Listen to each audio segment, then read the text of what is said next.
Welcome, everybody. I just want to make sure that I am recording here, and I am. I'm Nancy Ganzekaufer, your business partner, a women's life and business coach, and I'm so excited that this episode of From Struggling to Successful, amazing stories of women who have overcome adversity to achieve happiness and success is here today with me is Donna Drake of Live It Up. Hi, Donna. How are you? Very well. Excited to be here with you, Nancy. I'm so excited to have you here because Donna and I met in the past in my other business, and I never knew you had such an amazing story. So we did a brief just so I could get ready for this interview, but then I stopped you and said I want to hold it for here. So tell everybody what you do today, and then we're going to go backwards and talk about your amazing journey. Thank you. I own a company called Drake Media Network that I started in 1990.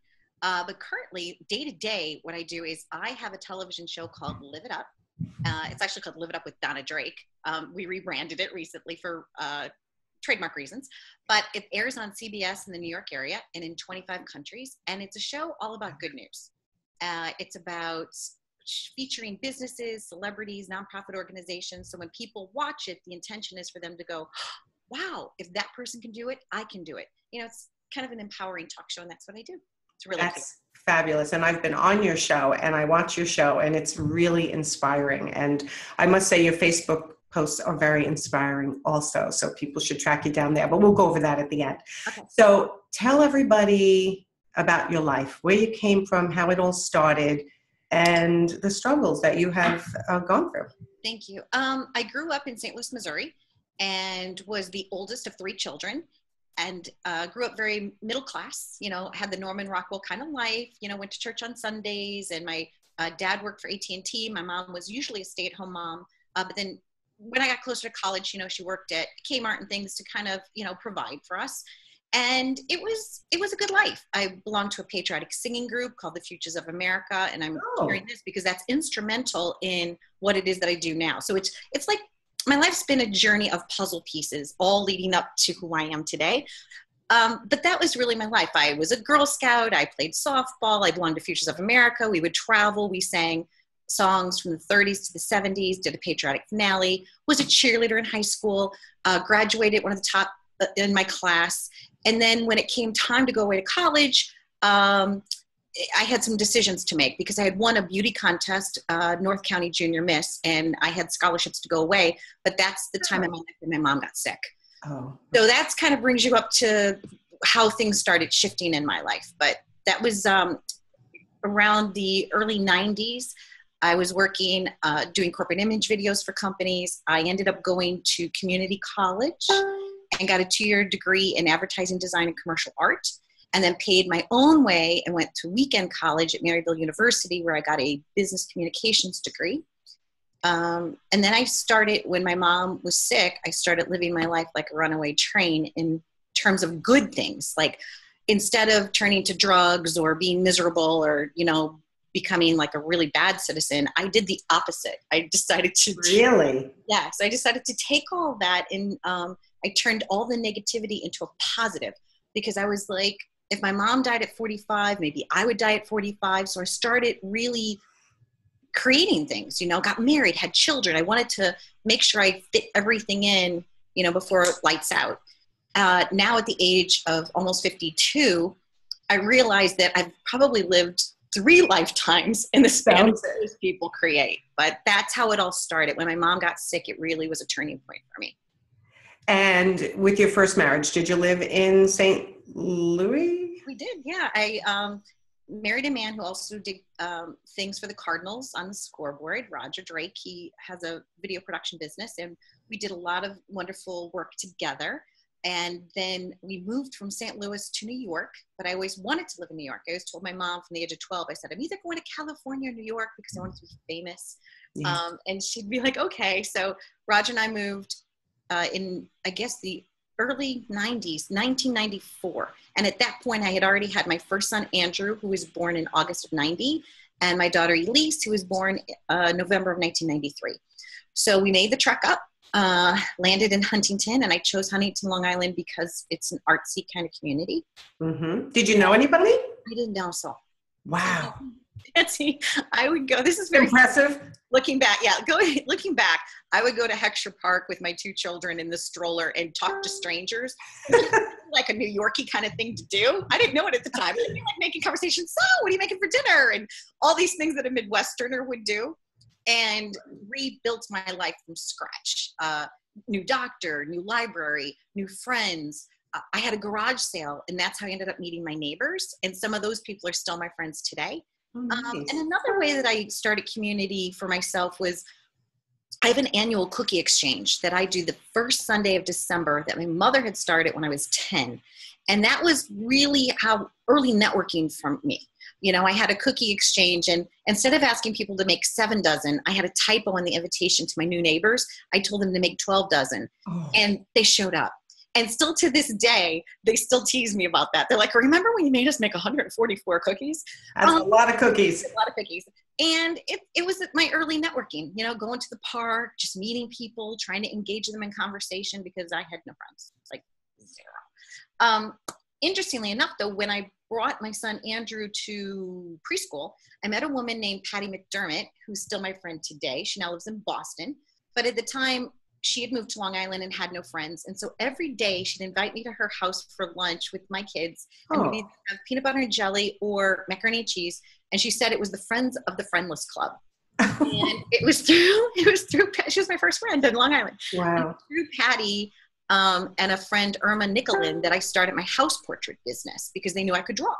And so Patty's like, oh, you should draw and you should sell these. And I was like, and that's what happened. So my neighbor Irma bought one. And so my early jobs that I had on Long Island were really that house portrait business. I did pretty well with that. And on occasion, I'm still commissioned to do them. But working with the television show now, there's not a lot of time for me to be behind the sketching. Yeah, I was so surprised to hear that you did the painting. And now I just heard that you sing also. I sing. Do you ever sing in public anymore? Yeah, I like singing the national anthem. Okay. I get hired sometimes to do weddings, and I sing a lot on the show. And in fact, I was just in Miami for this big convention that I go to, and all of a sudden you just break out into song. Because I'll ask somebody, I said to Bob Saget, I said, so what's your favorite go-to karaoke song? And he told me, and we started singing, and I was asking somebody else, and then I started singing I Will Survive, which is another cool story of when I met Gloria Gaynor and sang with her at her house, I Will Survive, because after doing house portraits, I then joined a dinner theater troupe and would go out and would make money on the weekends. So I was a full-time mom during the week. And then on the weekends, I would go with Joey and Mary's Irish Italian Wedding. And then I would sing I Will Survive. And so years later, when I was invited to interview Gloria Gaynor on my television show for Live It Up, and I'm at her house and I see her piano, and I was wondering, I'm like, do I tell her that she's my go-to karaoke song? I'm like, is that appropriate? That's great. I did. I told her, and she hugged me. She goes, oh, that's great, But yeah, I love my life. As you can tell, I'm very passionate about what I do because it allows me to help other people. I feel like my life and everything that I've been through helps me be in service to others, and so as you know, but your audience doesn't know, is that after that early marriage that I had, part of the reason it didn't work out is that I was lonely. Like I was homesick, so my mother died. I had a new husband. I had 2 little children. I was trying to be an artist. I was trying to find my way in the world. I was trying to make friends. I was stalking strangers. It was tough. And I think I was a little bit heartbroken and decided at that age in my life that maybe there was something different or better for me. And at the time, Roger he meant well, but he wasn't very supportive and he didn't really celebrate me. And I was kind of looking for somebody that believed in me, that would be like, wow, yeah, you could have your own talk show. Of course you can. Yes. He wanted me to live my life small and safe. And I don't know if it's because he's a Virgo, I'm a Gemini, but for whatever reason, I don't know. for whatever reason, I said, I just needed I lost my voice, Nancy. I felt like I had no say. It's so important to have that support system. It so is. And, years later, he told me that he's proud of me. Like, years later, because we did a really good job co-parenting our children. And he said to me, he goes, wow. He goes, you know what? You did it. He goes, you set out to do exactly what you wanted to do. So it is nice. That is nice. You wanted to hear it a little earlier, but at least you heard it in the end. Exactly. And I have a very civil connection with him. And then I was married to a beautiful, wonderful person that passed away. Oh, so sorry. That was really tough. And still to this day, I like to think of him, even though he's in heaven, as a really good, trusted friend. And I believe in miracles. You know, I'm very spiritual, and I have all these magical things that's kind of serendipitously happen for me. Okay. And I just credit the universe with that. I credit, you know, my mom and Tom and, you know, a good dose of angels that kind of are the wind beneath my wings. And so after Tom passed away, you know, I've had jobs at television stations working behind the scenes. I never felt pretty enough to be in front of the camera. I thought my nose was too big. Really? Yeah, I didn't like the space between my teeth. I suffered from low self-esteem. I think if I look back throughout my life, I probably always have had that, like that feeling of not feeling good enough. Right. 1997, I ended up doing the Landmark Forum. That was helpful. And what's that? What's a Landmark Forum? Is kind of like a motivational club that you go to. It's a weekend where they teach you tools of how to quiet the mind when you're telling yourself negative things. Yes. Basically, that's what I got out of it. Everybody gets something else different out of it. Some people do mind spring. Some people like to go follow Karen Garvey. Like there's all these people, these help books. But for me in 1997, that was very helpful. I refreshed it after 9/11 because 9/11 was difficult for me working at the TV station. It was difficult for a lot of people. But I think for me, you know, you talk about struggles to success. So if you look at like the death of my mom, if you look at being a single mom on Long Island, if you look at the death of a spouse, I mean, I had a lot flung at me, but I don't quit. I've had business deals that have gone bad where I've had $500,000 in the bank. And then 2 years later, I was completely flat ass broke. And I just won't quit. I just step up. Well, I was going to ask you, which personality traits do you feel most helped you get through all this? And the one thing I heard, which I'm a huge promoter of, is flooding your mind with positivity, flooding it. Because we all go through ups and downs, everybody to different degrees. And with this, even now, there are times where I go, oh, I'm having a low energy day. Let me flood my mind with positivity so that I can get things accomplished. What do you do to flood your mind with positivity? And do you still do it? And what other personality traits do you have that you feel helped you get through this? So I think as a young child, my mom and dad did this transcendental meditation thing, and they did marriage encounter and stuff. And so I was always one that was raised, luckily, in a family of warm fuzzies and cold pricklies. And what that means is like when he says something nice to you, it feels like a warm fuzzy, and somebody's mean to you, it's a cold prickly. My mom was a huge proponent of that. And so and growing up with Futures of America Patriotic Singing Group, where we were always taught to look positive and to do good things for other people and to, you know, sing for children that were differently abled. And I kind of was really lucky that I was immersed in that mindset. Yeah. So as an adult, when bad things happen to me, you know, I'll cry in the shower so that the tears wash away. But then I say to myself, I'm like, I'm responsible to be a beacon of light for others, because there's always somebody that has something far worse than me. Okay, far worse than me. And if I'm breathing, I'm better than the people that aren't breathing. That's true. I'm like, I gotta get up. Perspective. This is my perspective, exactly. Yeah. I say any good day above the ground is a good day. My friend has a funny saying too that says, you know, you can sleep when you're dead. And I'm like, I'm like, I'll be sleeping for a long time. So while I'm here in this body, while I have talent and skills that have been given to me, I feel like it's my responsibility. So I have a great attitude. I'm very other-centered. It really matters to me that I can help other people. I know people have it worse off than me. I'm very grateful. I have an attitude of gratitude, which I think sustains me in a lot of ways. I'm extremely generous, sometimes generous to a fault, but somehow if I give somebody like my last bagel, all of a sudden the next day there's like 14 bagels. And that's what I mean when I say I live in the land of serendipity. 14 bagels arrive. And I don't know, I just live. I want to be exhausted. I want all my resources to be gone at the end of the day. And then I do these things called Live It Up Tips of the Day, Nancy. I love them. Thank you. I started it Lent, like maybe 6 years ago, and I was only going to do 40 of them. And they were called Lent Tips of the Day. And then I stopped. They're like, where's your tips? Where's your tips? I wake up at 2 a.m. I need your tip. I'm like, you need my tip? You read these things? They're like, oh, yeah. So I changed the L from Lent to Live It Up. So it's LTFTDs, Live It Up Tips of the Day.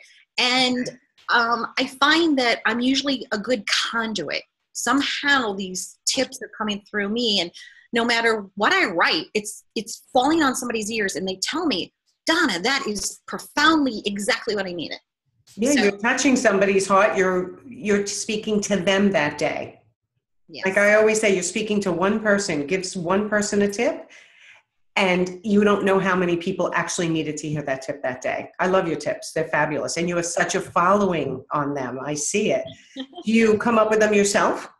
Yeah, I do. Every single one of them. Wow. I might get motivated by a photo that, someone takes, or I might get inspired by like a challenge that a friend might be overcoming, or myself, or something like that. But then all of a sudden you just pop it out there, and it's like, oh, and then when people like it, it's so flattering. I'm like, it's like, that's kind of cool.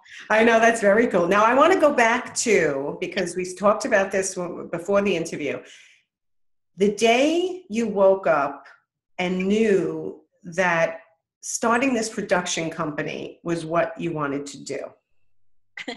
Well, I know the moment that I started, not the production company, but the television show, because it came to me in a dream.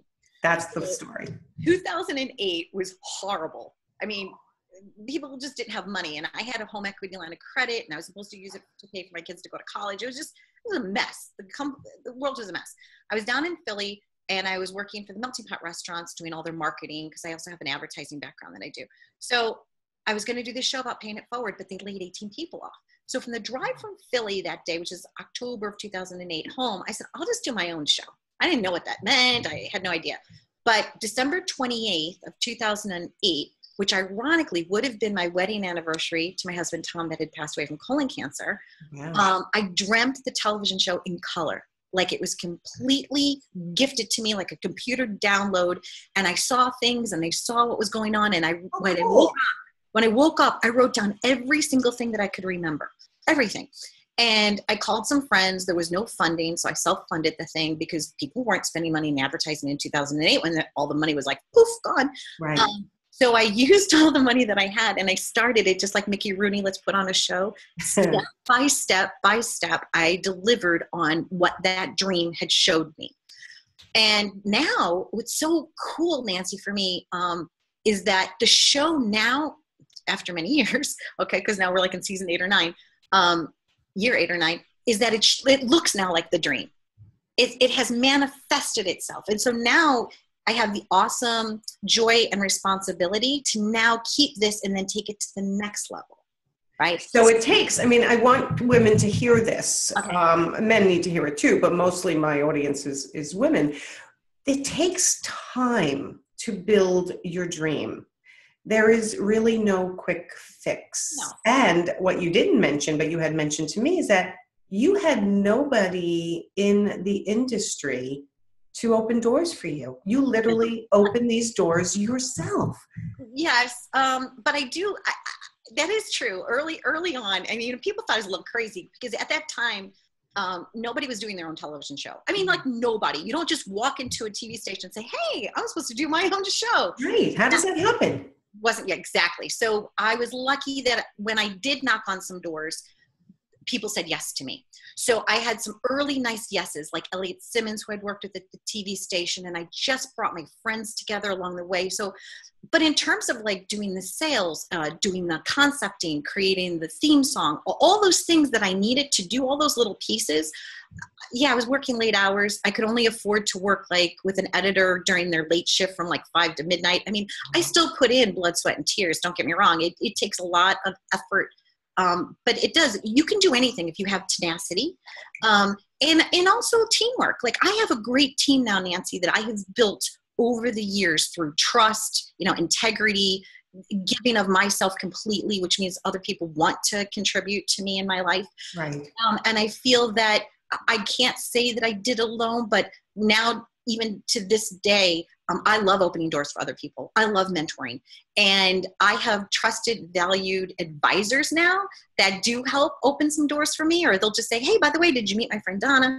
Even today, it was so cool. Tom Renner, who's a new friend of mine who did a film for Sony, I see on his Facebook, "Oh, I was on Donna Drake's show. You should be on Donna Drake's show." Nice. And to me, there's people that are still opening doors. And I like collaborating with people. I'm a very team-spirited person. You know, you're a very giving person, and in that giving, people want to give back. I mean, that's really people supporting people is absolutely the best way to rise yourself up to the next level. And just like you, one of the things I love most is that when a business comes on and they advertise and they're on the show and they're being interviewed by me, I love the fact that afterwards I have built their business. Yeah. Like a recent success story, there was this guy from real estate that was on for Keller Williams. And he said to me, he goes, Donna, he goes, I was on your show. And he goes, immediately within 40 minutes, he had an email in his inbox, Nancy, that was listing the house for $800,000. He goes, it's unheard of. So I get so much joy after a client has been on seeing their success. Yes. I get not only just my own personal gratification, but everybody that I've met, that I've touched, I get to see and witness all of that. It makes me, it's just the best. Well, I just redid my website, and the interview I did with you is on the front page. Oh, good. I'm going to check it out. Yeah, check it out. And it gets people to, I love when people interview with you because it helps them be heard, their voice, their mannerisms, what they have built. And the minute I can tell when I talk to somebody, whether they've watched the video or not, or whether they're just calling me for the first time and they don't even know what my voice sounds like or what, there's a difference. It warms people up to you. So what you do is provide someone to be able to be seen before they even get hired, which is fabulous. Thank you. I love it. I love it too. It makes me so happy. So this little gift, you know, even though I'm like the little engine that could and all this other kind of stuff, I feel like anybody can truly accomplish anything that they set their mind to if they just don't quit. Plenty of times I've wanted to unplug. I mean, plenty of times I'm like, okay, I did it. I'm done. Okay, it's real. But you can't. You got to just keep going. And then what else? Because you're the only one who's going to do it for you. Right. And what else would I do? I'm like, I don't think I could have any other job at this point. I think I'm living my brand. I feel like I am the live it up girl. So you are. And you know, I was talking to a client the other day and they were like, my to-do list is so long. And I said, if you had no to-do list, that means you're dead. Right. And like you said, you know, you live every day to exhaustion, but I hope you take time for yourself and for your own self-care in there also. Oh yeah, I like bubble baths, you know. Okay. I like to travel, but I'm lucky because most of the things that I do that are job related are completely fun and light up my life beyond belief. You know, going to films and hanging out with friends, doing Oscar parties, and I don't know, it's joyful. Even the nonprofit things that I'm covering, like the red carpet events that I do for nonprofits. Yes. So even I always say there is time for myself. I like watching HGTV. I mean, you know, there's certain things I do. Okay, good. And you have your family. You did all this while raising a family as mostly a single mom. Yeah.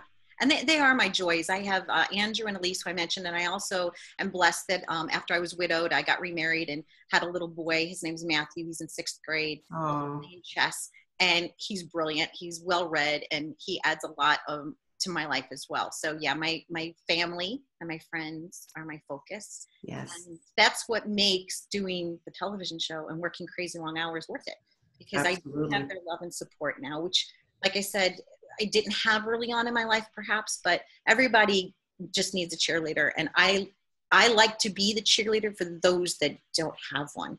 Yes. You know, I don't know if that is clear, but yeah. So sometimes there's people that come on the show, and I don't want to cry right now, but there's people that come on the show, and I know that it's a life-changing moment for them to come on the show because nobody's ever really believed in them. I like to be that person. I like to get the ball rolling for them, you know, to give them the confidence to say, you know what, you're important, you matter, what you're doing matters, and the world needs to know about it. And that's amazing because you stay connected you've interviewed so many people and somehow you stay connected with all of them. I don't know how you do it, but you know, I try too, but I'm not quite as good as you on that. And you've interviewed so many people. Who did you interview yesterday? Yeah, great people. Evander Hollyfield was fun, and I did Gloria and Amelia Estefan. Deborah Norville was on the show this week, and recently I did Larry King and Tony Bennett and Mel Brooks and Christy Brinkley. I've interviewed Jay Leno and Howie Mandel, and yeah, it's been fun. I interviewed celebrities, butchers, bakers, candlestick makers, nonprofit organizations, and to me, every person has a story and no story is too big or too small. And it's an honor to be able to have someone let me into their life the way that they do. Like Evander Holyfield, great tip from him yesterday. He said that his mom is the one that made him be a successful boxer, because at the age of 11, he got beat up like really bad. And his mom said, Evander, if you just focus on one thing and you don't quit that one thing, you will be successful. But if you keep trying a lot of different things, you're going to fail at a lot of different things. And she goes, and it's okay to fail. She says, but if you just stay with it, and he credits her with his success in boxing. I thought that was amazing. Cool. Yeah. So cool. Good advice from my mom. So Donna, tell everyone how they can get in touch with you, and if they own a business, what you can do for them. And if you could leave everyone with like 2 or 3 tips for small women business owners on how to keep going. Oh, wow. Okay, Nance. That's a lot, I know, but you can do it. Okay, just to recap, if you're looking to reach me, you can. I have a Facebook page for my television show. It's just Live It Up. If you Google me, Live It Up with Donna Drake, you'll find that I'm on the first page of Google. You could go to our YouTube page. You can send us an email. You could reach me personally at liveituptvshow@gmail.com. I try to answer all my emails within 3 days. If not, just keep sending them in my box. Eventually I'll answer you, or somebody from our staff will. And that's the way to reach us. If you'd like to be on the show, there's a whole list of deliverables. But what we do is we offer a customized solution for your business. So everything you'd find in an old trifold brochure, we do it for you. We do it digitally. It airs on CBS in 7.5 million homes and in 25 countries. And like I was saying before, I like to be your cheerleader. I help your business grow. And tips, wow. Just be true to yourself every day. Just wake up and say, I am me, and I am good enough, and I can do this.